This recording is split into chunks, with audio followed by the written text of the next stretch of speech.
हमारे साथ आसिफ देखिए लगातार अभी स्टूडियो से ज्ञान देते हुए नजर आ रहे थे। अब मैं चाहूँगी कि आसिफ आप यहाँ, मैं चाहूँगी कि हमारे दर्शकों को समझाए कि ये जो ग्राफिक्स हम दिखा रहे हैं ये किस दिशा की ओर जा रहा है। बिल्कुल, देखिए ये अस्मिता बहुत इंपॉर्टेंट ग्राफिक्स हैं और मैं आपको दिखाता हूँ। देखिए सबसे पहले आप जरा मैप को देखिए, ये है मध्य प्रदेश का मैप। 2018 की क्या स्थिति थी आप यहाँ से देख सकते हैं, 2023 की क्या स्थिति है वो आप यहाँ से देख सकते हैं। ये है मध्य प्रदेश का मैप। ऊपर का जो इलाका आप देख रहे हैं, मैं पेन से कर लेता हूँ, ये है ग्वालियर चंबल संभाग सारा, और ये है 18 की स्थिति। इसके बाद ये जो इलाका आप देख रहे हैं ये पूरा विंध्य है। नीचे ये जो देख रहे हैं आप, ये महाकौशल है। नीली सीटें 2018 की ये बताती हैं कि कांग्रेस को कितनी सारी सीटें मिली थी, और यहाँ आता है छिंदवाड़ा, 7 की 7 सीटें वहाँ चली गई थी। इसके बाद आप इधर आते हैं, ये है पूरा मालवा निमाड़, 66 सीटें आती हैं यहाँ पर, ये मालवा निमाड़ की सीटें हैं। ये है आपका भोपाल नर्मदापुरम यानी मध्य भारत का, जिसे हम संभाग कहते हैं। सांस फूल रही है क्योंकि अपडेट आपको देनी है, लगातार बोलना पड़ रहा है। तो ये देखिए ये नक्शा है, और ये है बुंदेलखंड इलाका, ये 18 की स्थिति है और ये 23 की स्थिति है। 23 में जो आप व्हाइट देख रहे हैं वहाँ अभी तक कोई अपडेट नहीं है। जहाँ जहाँ येलो है यानी कि वहाँ बीजेपी आगे चल रही है, जहाँ जहाँ ब्लू है वो कांग्रेस आगे चल रही है। तो महाकौशल में करीब करीब आप 18 वाली स्थिति देखेंगे। ऊपर बुंदेलखंड में आप मिक्स देखेंगे, विंध्य में आप देखेंगे कुछ ब्लू है, यानी ये पूरा इलाका ये कांग्रेस का लग रहा है। इसके अलावा आप मालवा निमाड़ आएंगे, मिश्रित है। और ये है दिग्गज, ये हैं हैवी वेट्स, शिवराज सिंह चौहान, ये गलत लिखा है, बुधनी सीट है।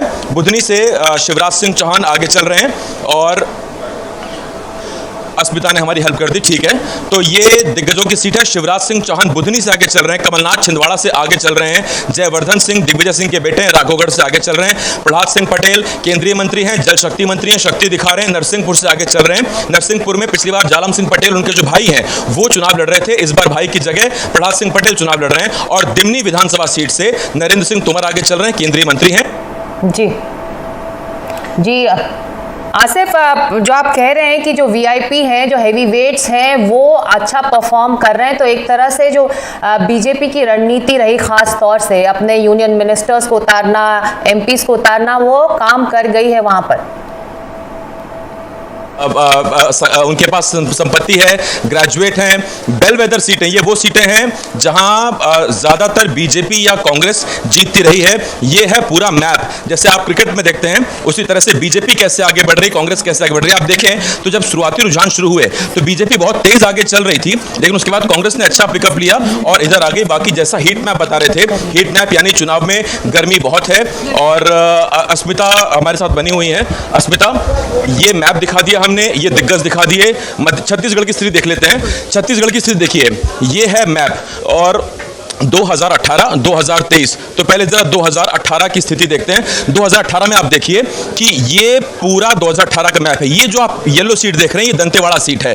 तो ये इलाका जो पूरा नीचे वाला इलाका है ये है बस्तर इलाका। इसमें येलो एक सीट दंतेवाड़ा थी, लेकिन वहां पर दुखद हादसा ये हुआ था कि वहां पर नक्सलियों ने भीमा मंडावी की हत्या कर दी थी, बीजेपी विधायक की, और उसके बाद ये पूरा इलाका 12 की 12 सीटें कांग्रेस खाते में चली गई थी। सुकमा सीट है, ये पूरा इलाका जो है ये सरगुजा कहलाता है। यहाँ पर टी एस सिंहदेव इस सीट से आते हैं, अंबिकापुर से, और बीजेपी सेंटर में सिमट के रह गए थे। ये दिग्गज की जहां हम लगातार दिखा रहे हैं, यहाँ पे एक अहम चीज दिखाई थी, भूपेश बघेल पीछे चल रहे हैं और सीएम चेहरा, और ये कहीं ना कहीं चिंता बढ़ाने वाली चीज दिखाई दे रही है। बिल्कुल, ये सीट बहुत इंपॉर्टेंट इसलिए क्योंकि दुर्ग जिले की पाटन विधानसभा सीट यहाँ पड़ती है इस जगह पे। तो ये पाटन विधानसभा सीट जो है, भूपेश बघेल यहाँ से पीछे चल रहे हैं, मुख्यमंत्री हैं। और बड़ी बात यह कि यहाँ पर 3 बड़े नाम हैं, भूपेश बघेल मुख्यमंत्री हैं, इसके अलावा इनके रिश्ते में लगने वाले भतीजे और बीजेपी के सांसद विजय बघेल हैं, और अमित जोगी, अजीत जोगी हैं, छत्तीसगढ़ के पहले सीएम के बेटे चुनाव लड़ रहे हैं। विजय बघेल आगे चल रहे हैं इसी सीट से। ताम्रध्वज साहू आगे चल रहे हैं दुर्ग ग्रामीण से, गृह मंत्री हैं छत्तीसगढ़ के। रमन सिंह राजनांदगांव से पीछे हो गए हैं। देखिए, एक मुख्यमंत्री मौजूदा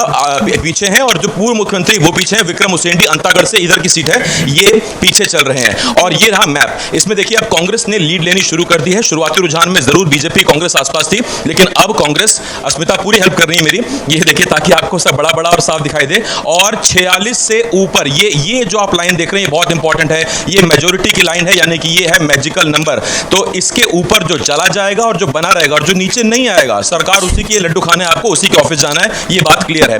अब यहां से बीजेपी बीजेपी का तो फिलहाल लड्डू अटक गया अस्मिता यहाँ पर। और ये देखिए, ये है हमारी बेलविदर सीटें, यानी कि ये वो सीटें हैं जहां से जो गढ़ रहे हैं, नारायणपुर, डोंगरगढ़, धरसीवा से आपको बता दूं कि यहाँ दो बहुत अहम कैंडिडेट हैं। धरसीवा से छाया वर्मा जो कांग्रेस की सांसद रही हैं, वो चुनाव लड़ रही हैं। हालांकि एक बहुत दुखद हादसा हो गया, नतीजा आने से पहले उनके पति का निधन हुआ है।